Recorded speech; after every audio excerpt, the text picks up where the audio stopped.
بسم الله الرحمن الرحیم. ملګرو د نن ټاپک ته عدالتي مارشل لا جوډیشل مارشل لا پاکستان کې د بدقسمتۍ نه چې آئین هر یو ادارې لا خپل یو ځای مقرر کړی دی او کوم اختیارات یې ولا ورکړي دي نو په ځای د دې چې هغه اداره په خپل ډومین کې دننه کار وکړي خپل اختیارات استعمال کړي هغه خپل کار خو نه کوي او الټا د نورو ادارو په کارونو کې کار ساتي نو دې سره ریاست ته پاکستان ته نقصان کیږي. عدالت هم سوره پیری ته داسې کار کړی دی چې د پارلیمنت باندې حمله کړې ده پارلیمان او حکومت کمزوري کړی دی نو د عدلیې انتظامی سره څه کار دی مقننه سره څه کار دی خدای په کې کار ساتلی دی نن د دغې لنډ غونډه کې چې کوم دی نه جاج اخلو ګورئ اول خو د نظري ضرورت موږ مخکې یو پیرې ته ویلو چې نظري ضرورت څه ته وایي یو پیرې ته بیا واورئ دا په 1954 کې په ډومبي ځل باندې چې د هغه ټیم صدر چې ګورنر جنرال به ورته وي غلام محمد په ډومبي ځل باندې پاکستان کې اسمبلی ماته کړې وه نو د سند های کورټ اسمبلی به حل کړې وه خو د پاکستان د هغه ټیم سپریم کورټ چې هغه ټیم به ورته فیډرل کورټ وي هغوی غلطه فیصله ورکړې وه او ویل ګورنر جنرال دا غلط اکټ چې دی اسمبلی ماتول دا وی خیر دی ټیک ده او وی دا ځکه ټیک ده چې دا د وخت ضرورت و دا د وخت ضرورت چې کوم دی نه دې ته نظري ضرورت نوم ورکړی شو او بیا به 1958 کې چې مارشل لا ولګېده بیا څوک عدالت ته لړل نو بیا د نظري ضرورت عدالت د دې سهاره واغسته او تر 1999 تر مشرف ته مارشل لا پورې چې د هغې خلاف سپریم کورټ ته څوک تللي دي د دې دغه نظري ضرورت ریپیټډلی بیا بیا یوز کړې ده نو تاریخ خو د هغه ځای د 1954 نه دا شروع کیږي چې پاکستان کې عدلیه اکثر د انتظامیې په دباو کې راغلې ده د دې انډر پاتې شوې ده اوس چې کله بیا عدلیې ځان وپېژندو خپل ځای او خپل طاقت یې وپېژندو نه د هغې الټا کار دا وشو چې بیا عدلیه دا نه ګیني چې انتظامیه به په موږ باندې حمله نه کوي بلکې دوی په انتظامیې باندې حملې شروع کړئ مخکې را روان دی ګورئ ورته په 2007 کې د هغه ټیم صدر مشرف او د هغه ټیم چیف جسټس افتخار چودھری د دوی د دواړو په منځ کې د څه مسله راغله څه مسله په دې باندې وه چې په کراچۍ کې د پاکستان سټیل میلز چې دی نه هغه په خساره کې روان و حکومت وی چې دا موږ پرایویټایز کوو خو هغه چې پرایویټ سیکټر باندې خرڅو نو د هغې ریټ ډېر کم لګولی افتخار چودھری چیف جسټس په دې باندې از خود نوټس واغسته از خود نوټس ته چې کوم دی په انګلیش کې ورته سوموټو وایي دا از خود نوټس یې واغسته او هغه د سپریم کورټ هغه پرایویټایزیشن یې ودرو چې هغې کله ودرو نو په دې باندې مشرف ډېر خپلې عهدې نه برطرف کړو څه الزامات یې بولګو لرې کړو چې لرې کړه په جولای کې سپریم کورټ فیصله ورکړه او دی بیا په خپلې عهدې باندې بحال کړو چې بیا یې په خپله عهده باندې بحال کړه نومبر کې د ایمرجنسي ولګوله افتخار چودھری او چې کومو ججانو د سات ورکړه ټول یې کور ته ولېږل نو دوه پیرې ته چې کوم دی بیا افتخار چودھری لکه لرې شو چې بیا لرې شو نو په 2009 کې وکلا تحریک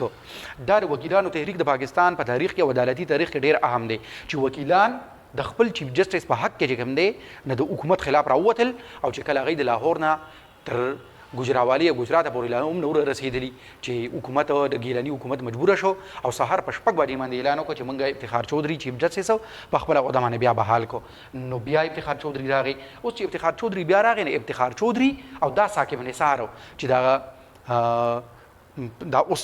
چې تېر شوی دی په میډیا باندې به ډېر زیات راته و چاپې به یې لګولې ځای په ځای باندې که نه نو هغه ټیم چې دی کله په میډیا باندې راته او افتخار چودھری چې کله به دا سوموټو نوټسز اخیستل از خود نوټسي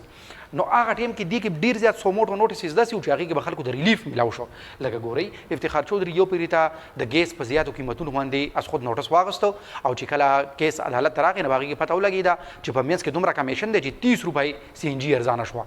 نو هغې کې به کله نه کله عوامو ته ریلیف هم میلاوېده اوس چې عوامو ته به کله ریلیف میلاوېده نه د دې وجې نه خلکو خود خلکو په نظر کې خو افتخار چودھری یو هیرو دغه شان ثاقب نثار هم دا اوس چې کومونو خلکو ورته چې کوم خلک ناپوه وو نو هغوی به ورته ډېر ښه کتل خو حالانکې ایکچوال کې داسې ده چې د سوموټو ډېر زیات استعمال چې دی دا د انتظامي په کار کې مداخلت دی نو 43 پیرې د وایي ثاقب نثار په خپل 2 کاله دور کې سوموټ واغستی دی نو 43 پیرې ته دومره ریپیټډلی دا ډېر زیات دی او دا چې کوم دی نو دې ته ښه نشي کتی نو چې 43 پیرې ته د سوموټ واغستی دی نو د هغې نه په فایده سوره شوې ده او نقصان سوره شوی دی د دې نه اندازه ولګوئ چې په دې کله راغې نو په سپریم کورټ کې زیر التوا کیسونه چې ولکه کوم مقدمې چې چلېدې هغه 32,000 وي او چې کله دې 2 کاله پاس لاړ نو هغه 40,000 وي په کار دا وه چې دا د 32 نه 22,000 ته راغلی وي خو هغه 40,000 شوي ځکه چې ده اوس نور کارونه کولی د انتظامي په کار کې کار ساته سیاسي کارونه یې په مخه واغستل نو خپل کار خو به پاتې کېده که نه اوس هم وایي په پاکستان کې 2 لاکه مقدمې په ټولو عدالتونو کې انډر هیرینګ دي لکه زیر سماعت دي نو د دې نه تاسو اندازه ولګوئ ځکه خو د پاکستان ټوله دنیا کې چې کله د عدالتونو د عدلیې رینکینګ وشو نو د پاکستان عدلیه د 139 ملکونو د عدلیې په هغې کتار کې په 130 نمبر باندې را مطلب دا دی چې دومره زیات خراب ریزلټ دی زمونږ 2 وزیر اعظمان دی کور ته لیږلي دي یو یې ګیلاني لرکړو په 2012 کې یو په 2017 کې د پانامې او د اقامې په کیس کې نواز شریف لري کو پوهه خلک قانوني ماهرین وایي چې دا څنګه کیدی شي چې چیف جسټس یا ججان غیر منتخب خلک چې دي هغه منتخب وزیر اعظم د خپل عہدې نه لريږي هغه منتخب وزیر اعظم چې هغه خو اول ایم ان ای د خلکو په ووټ باندې راغلی دی او نواز شریف خو چې کله نه اعلی کنه راغلی ایم ان ای سیټ هم لاړ نو سوچ کوئ چې هغه د خلکو چې ولا ووټ ورکړی دی نه د هغه منډیټ لکه دی مات کو او بیا ورپسې دا چې هغه د پاکستان په پارلیمان کې دننه په کومې سملای کې دننه د اعتماد ووټ اخیستی دی چې کله هغه د اعتماد ووټ اخیستی دی نو په هغه چې ایم ان ایز کوم اعتماد کړی دی نه هغه هم مات کو نو دا ډیره یو ناشنا خبره ده او ډیره نامناسبه خبره ده دا خو پاکستان کې چې دوه وزیر اعظمان دی لري کړل نو پاکستان کې خو د ناپوهتیا د وجې نه چې خلک په سیاسي ډلو کې تقسیم دی پارټو کې تقسیم دی نو چې نواز شریف لري شان ډیرو خلکو به خوشحالي وکړه خو هغه خلکو کې هم چې کم خلک پوه شوي دي نه هغوی وایي چې یاره خوشحالي نه وه پکار ځکه چې دا خو دی چې هغه ټایم هغوی لرې کړل چې یاره هرې پارټۍ د راتلونکي وخت کې ستا د پارټۍ وزیر اعظم هم لرې کولی شي دا چې کوم دی نه دا ډېر ناروا او نامناسبه شوي دي سیاستدانانو لقبونه ورکړي دي القابات یې ورکړي دي په کوټ کې کیس چلېده یو سیاستدان ته چې کوم دی نه ګاډ فادر سیاست کې دنیا کې ګاډ فادر یا انډرورلډ کې ګاډ فادر سیسلین مافیا چې د ایټلی یو کرپشن غونته کې مافیا وه د دغه نسیسلین مافیا یې پکې یو ته ووې او بل یو سیاستدان له صادق او د امین خطاب ورکو نه دا خطابونه او ټایټل یې تقسیمول چې دي دا د عدالت کار نه دی دې کې د سیاستدانانو قصور او د سیاستدانانو قصور پکې شته که نه څنګه پکې شته ګوره یو مثال چې کله په 2013 کې نواز شریف حکومت ته راغلی نو په دغه وخت کې پیپل پارټۍ نواز شریف ته دا آفر څو پیرې ته وکړو چې موږ دواړه چې رایوځای شو نو زموږ په اسمبلی کې اکثریت ته پارلمان کې اکثریت ته موږ په اسانه باندې نیب کې چې کوم غلط قوانین دي او د اپوزیشن خلاف استعمالي حکومتونه او مشرف چې زموږ خلاف استعمال کړي دي نو دا راتلونکي وخت کې زموږ خلاف استعمالي دي چې څنګه چې عمران خان استعمال کړل نو دا دقه دا چې دي دا مسلې چې په نیب کې کمې دي نو دا به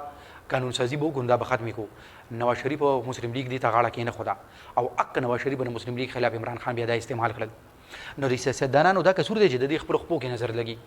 دی ته چې دې ټایم کې اوس څه نقصان نشته نو دی هغه خبره نه مني او د دې ذهن کې دا خبره نه راځي چې راتلونکي وخت کې موږ ته د دې نه نقصان کېدی شي شارټ ټرم کې چې کوم دی نه دی فایدې ته ګوري لانګ ټرم کې فایدې ته نه ګوري هغه د لانګ ټرم کې چې فایدې ته ونه ګوري نه هغې نه ملک ته نقصان کېږي دی ته خو بیا کېږي خو ملک ته نقصان کېږي د سیاستدانانو پکې دا قصور دی نو د عدلیې د پارلیمان په دې دننه اختیاراتو کې مداخلت که پارلیمان په عدلیه باندې مداخلت کوي ښه ګورئ اوس دی کې دا یو جوډیشل ریویو شته امریکا کې هم شته چې که چېرې پارلیمان داسې یو فیصله وکړي داسې یو قانون جوړ کړي چې هغه د آئین خلاف ته متصادم دی نو بیا سپریم کورټ په هغې باندې جوډیشل ریویو کولی شي هغه بل او هغه قانون چې کوم دی نو ختمولی شي نو ټیک ته که نه خو اوس دی کې چې کوم دی نه ډېرې زیاتې داسې دي چې د آئین خلاف نه وي د آئین خبره پکې هېڅ نه وه نو داسې نه دي کول پکار او چې تر کومې پورې انتظامیه مقننه او عدلیه فوجي اسټیبلیشمنټ پورې چې تر کومې پورې هر یو ادارې خپل ځای نه پېژندلی خپل کار یې نه دی کړی د بل له مداخلت نه یې ځان نه دی ساتلی پاکستان ته فایده نه کېږي د داسې ویډیوز لپاره زموږ چینل ګورئ ډېره مننه